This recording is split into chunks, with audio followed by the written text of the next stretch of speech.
Right now, cargo ships are rerouting. Oil tankers are hesitating. Insurance rates are spiking overnight, not because of a global recession, but because a war, still limited on the surface, is starting to choke the arteries of the global economy. This is no longer just a regional conflict. It is a pressure point on the entire global financial system.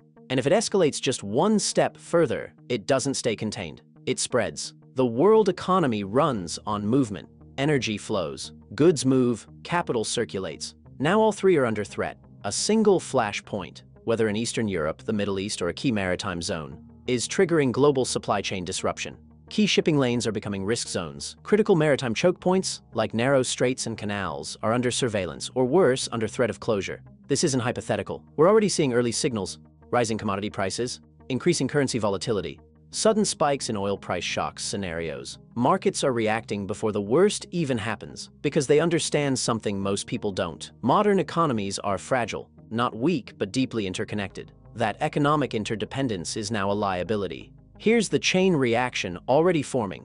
A regional conflict escalates. Military forces mobilize, trade routes become uncertain. Energy shipments slow down. Prices surge globally. This is how inflation surge begins, but it doesn't stop there.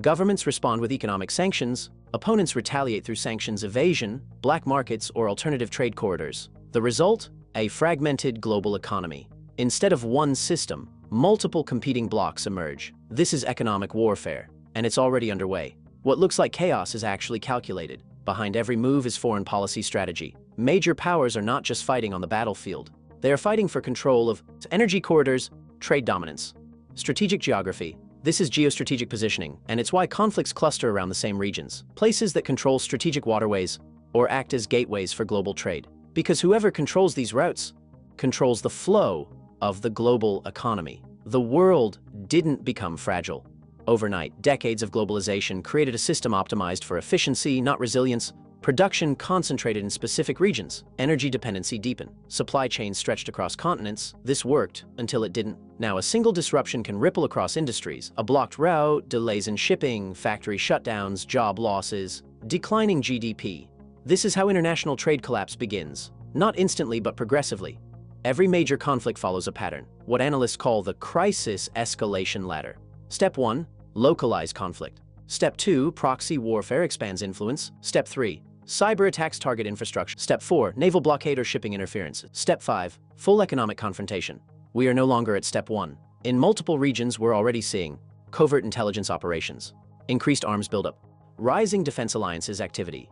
Each step increases risk. Each step reduces control. No major power enters conflict blindly. Each side is pursuing strategic objectives. Some want to secure energy security.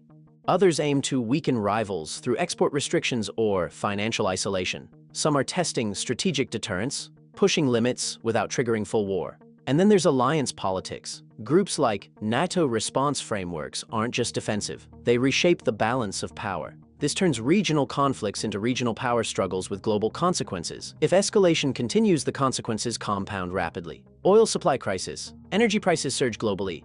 Manufacturing slowdown. Supply chains fail under pressure. Financial instability. Investors trigger capital flight from unstable regions. Policy reaction. Governments impose stricter controls, worsening financial markets instability. Central intervention. Central banks' response includes rate hikes or liquidity injections. Each step deepens the problem. Eventually, the system reaches a tipping point, a synchronized slowdown across major economies. That's how a global recession risk turns into reality. Not all battles are visible. Modern conflicts include coordinated cyber attacks on financial systems, disruption of logistics networks, manipulation of markets. This is hybrid warfare, and it's effective because it attacks not soldiers, but systems. When payment networks fail or ports shut down, the impact is immediate. This is war targeting the backbone of globalization itself. Right now, we are in a transitional phase. The conflict hasn't fully escalated, but the warning signs are everywhere. Increased military position, breakdown in diplomatic channels, clear diplomatic breakdown. Rising insurance and transport costs. Markets are pricing in uncertainty. Governments are preparing contingency plans. But preparation doesn't equal control. Because escalation isn't always intentional, sometimes it's accidental. There are 3 possible paths forward. 1. Containment. Conflict stabilizes, trade routes remain open. Economic damage is limited, but tensions persist. 2. Controlled escalation. More sanctions, more disruptions. The world splits into economic blocks. 3. Full-scale breakdown. Shipping halts, energy crisis deepens. Global economy contracts sharply. The danger lies in miscalculation. One wrong move in a high-tension environment, and the system tips. At the beginning, we saw ships rerouting and prices rising. Those weren't isolated incidents, they were signals of a system under strain, built on fragile connections now being tested by conflict. What started as a localized war is evolving into a systemic threat. Because in today's world, wars are no longer contained by borders. They move through markets, through energy flows, through supply chains. The real question is no longer where the war is happening, it's how far its consequences will spread. If you want sharp, no-nonsense breakdowns of global power shifts and economic risks, subscribe now. Like the video, so more people understand what's coming. And share this, because most people still think this crisis is far away. It's not.